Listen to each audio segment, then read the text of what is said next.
Page 21, the Juggler. Well, things just got hot and heavy here because at page 20, they're introducing you to major scales. So let's talk scales. Remember what whole steps and half steps are, I hope, because that's basically what you need to understand before you can understand scales. Remember a half step, is the next closest two notes next to each other, white or black. So it's like here to here, that's a half step, half step, half step, and then two halves make a whole. So it's got one note in between. Whole step, whole step, whole step, whole step. Remember those? Well, in scales, a scale is simply a set pattern of whole steps and half steps. So that determines what notes are in a scale. C major is generally the scale we start, and that's the scale we're going to deal with here. Because in C major, you don't have any sharps or flats, so you're not dealing with the black keys. It's just the white keys. And the way the piano's laid out, it's easy to see the pattern. So we're going to go C to C, C major, letter to letter, here. It could be any C, I don't care, but here. And those are the notes in the C major scale. There's no sharps or flats in C major, so we're playing all natural notes. But it's the pattern I'm after. Let's look at the pattern on these notes. This is a whole step, half step, whole step, whole step, whole step, half step. So we have whole, half, whole, half. That is the pattern for every major scale. It's the same pattern. I could start on any note, white or black, on the keyboard, and if I use that pattern, I'm guaranteed to get a major scale. I might not know what the scale is, but I'm guaranteed to get it. For instance, let's say I start here. So I'm going to go from this note to the same note up above. That's the scale. And the notes in between, I just follow that pattern. Whole, half, whole, half. So whole, half, whole, half. So start here. Whole, half, whole, half. It's a major scale. You can hear it. You can tell what a major scale sounds like. It doesn't matter what key it's in. You're guaranteed to get it. Keep that in mind, that pattern. Minor scales have a different pattern, is what I'm getting at. Just get major scales first. And on Juggler, we're using the G major scale.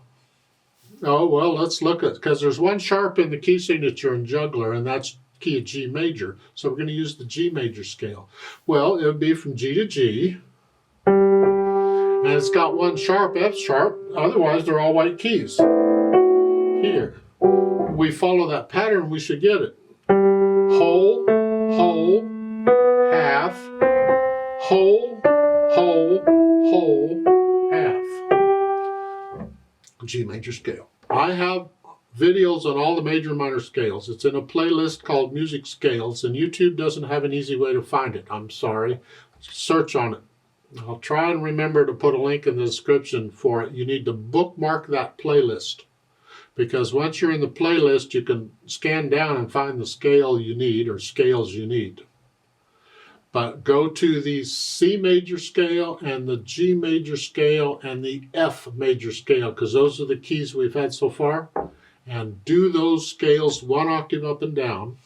Do everything I tell you there in the beginner part. The accents, wrist, clap, work the wrists, and the trill exercise is very, very important, especially the trill exercise. Do that in those three scales. You kind of just do it the first time you practice each day, because when I practice, I do it multiple times a day for short. But then I just do the scales the first time I sit down. I don't do them the other time, unless I feel like it. So that's just, I'd spend a lot of time on it. Just a few minutes is fine, but it's day after day after day is what counts. Time to start doing the scales. They will make playing in the key so much easier, because you'll know automatically what notes are in that key. You don't have to worry about how many sharps or flats to deal with and all. You just play in the key. Works great. And also when you get runs like we have in this juggler, you got a bunch of notes going down or a bunch of notes going up. If you can do the scale, those things are easy to play. It's really nice the way it works. Now, I don't teach the fingering that John Thompson teaches. They use tetrachords. I don't like tetrachords. They split it up where you're not using the thumbs. You're going here to here. I prefer to learn it the correct way.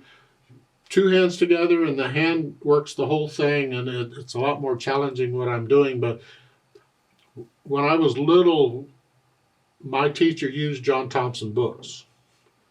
And when it came to scales, it completely messed me up. I was a mess on scales until I got into college and learned to do them correctly. So I'm asking you, these tetrachords might be convenient, but let's do it the correct way, and that's as I'm doing it in the scale videos. Now, let's talk juggler. Almost 3 lines long. We got treble and bass clef. We got 1 sharp in the key signature in the key of G major. You just memorize it. 1 sharp, G major. Later on it gets more involved, but right now it's just G major. Now we have C for the time signature. Well, that's different. C stands for common time, and the most common time signature there is 4/4. So C stands for 4/4 time. Now, a long time ago, they didn't use the numbers so much. They used C all the time. You didn't see 4/4 in the music. And music has evolved, and now you see 4/4 most of the time. You see the numbers. But you'll still run across one that's in common time. And some people insist, oh no, common time and 4/4 is not the same. They're not quite the same. Go away. They're the same. All right, it's 4 counts in a measure and you're counting quarter notes. So let's take this one hand at a time because we are moving around a bit. The right hand, you're starting up here. Not staying there, but you're starting there. Don't forget the F sharp. And it's 1, 2, and then the left hand plays the next one. And while the left hand is playing, you're coming down here. 2, and while the left hand's playing the next one, you're coming down here. Here, all the way down here. It's a tetrachord. Tetra means 4. It's a tetrachord for the G major scale, and then the left hand finishes it. The second line. Now you're up here, and then during the rest you come down here, and then you come down here. And a C sharp in there, huh? Then you do that again. At the end, the last 3 measures, you're here. Don't forget the F sharp, it's in the key signature, and then an E, and then an E, or a G, excuse me, that's a G, I knew that. And then an E flat G, third hand just comes, or third finger comes down, and then D and G. So it's here, here. The left hand, well, the left hand is playing in the upper staff to start with. See the LH? So the G is here, and you come down here, and then you come down here. Then next line, you come up here, down here, and then up here, 3. You do that some more. All right, both hands together. So you're here to start, and while you're coming down here, and you come down here, and then you come all the way down here. That needs to sound like one hand played all of that. I struggled with that. I could not do it. It would be... You could tell that 2 hands were playing it. Try and blend it so it sounds like one did it all. Then up here.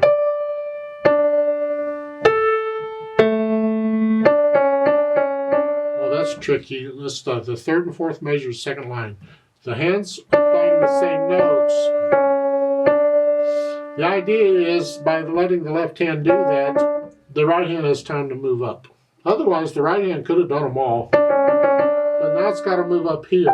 So we'll let the left hand finish it. Again, it needs to sound like one hand played it all, though.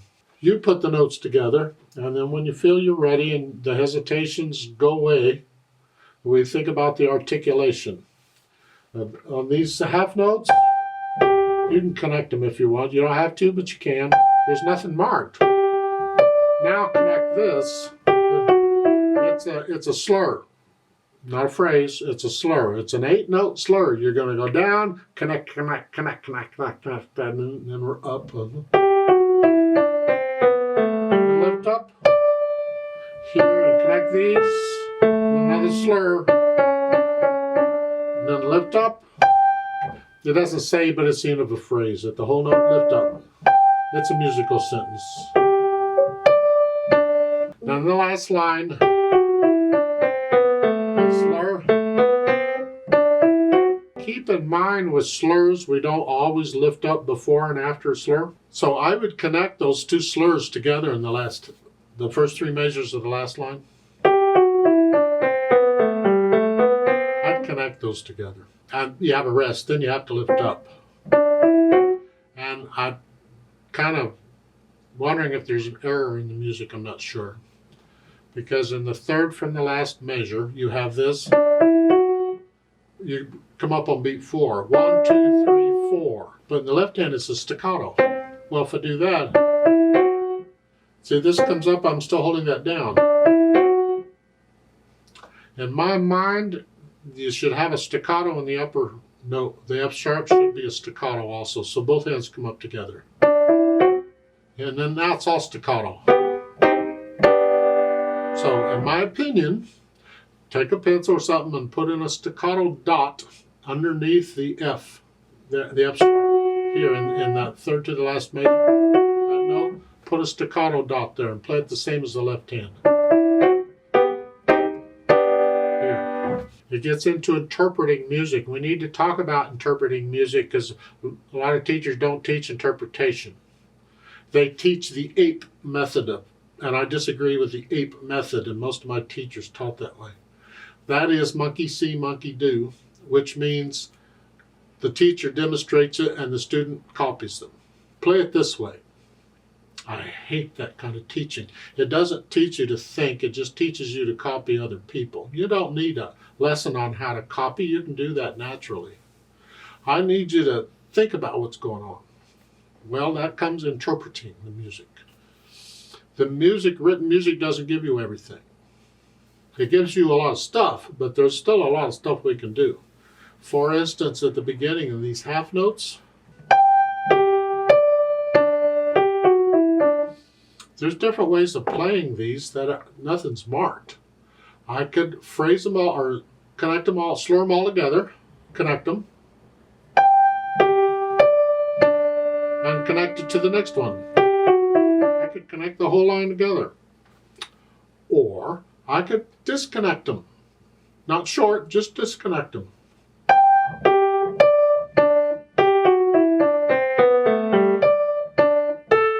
You see, it sounds different. It's a different flavor, different feeling. Maybe I connect some and not others. No? See, I put in 2-note slurs in there. There's nothing marked, so I can decide for myself how I want to do that. When you're first learning it, I suggest you connect everything. Just connect it all. And then when you get into the music and you've learned it and you start feeling the music, then you can adjust these and do I want to disconnect them or something.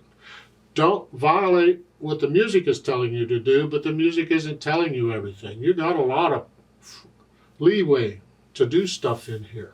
I can add accents whenever I wanted to. I don't know where I'd put them, but accents, just playing a little louder.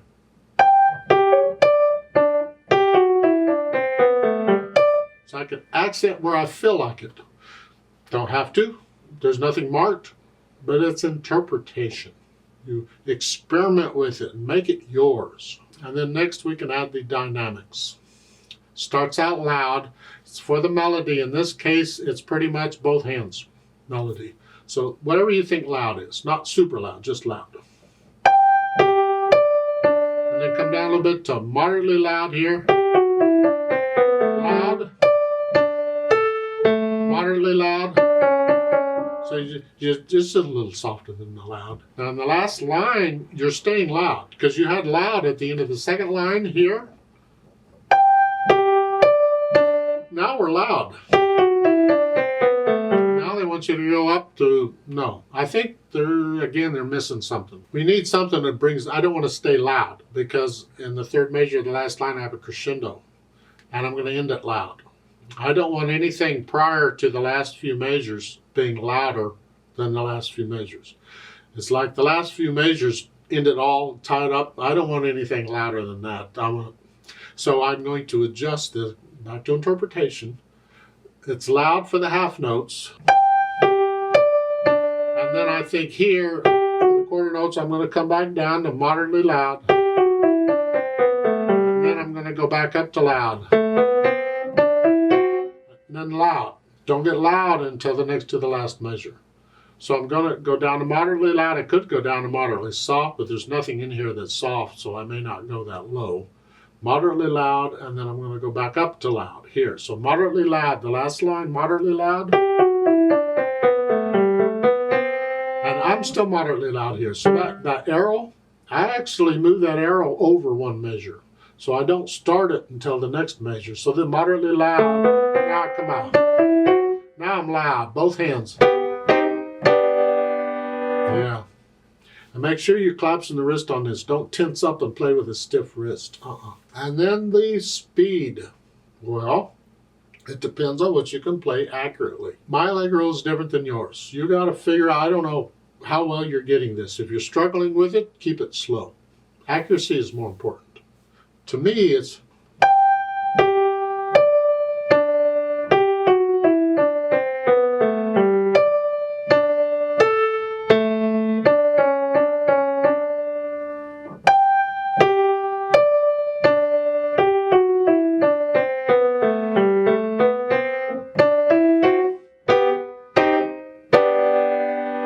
That's my Allegro. Your Allegro can be different than that. It's okay. Just keep it accurate.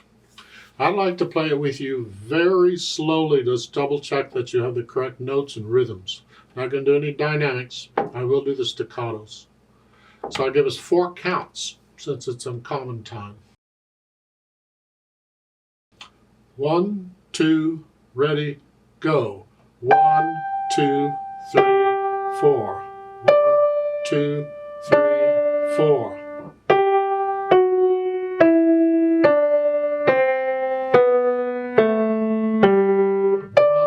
2, 3, 4. 1, 2, 3, 4. 2, 3, 4. 2, 3, 4. 2, 3, 4.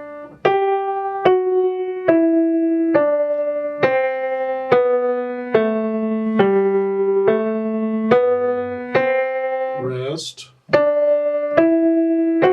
rest, rest, rest, 2, 3, 4, off.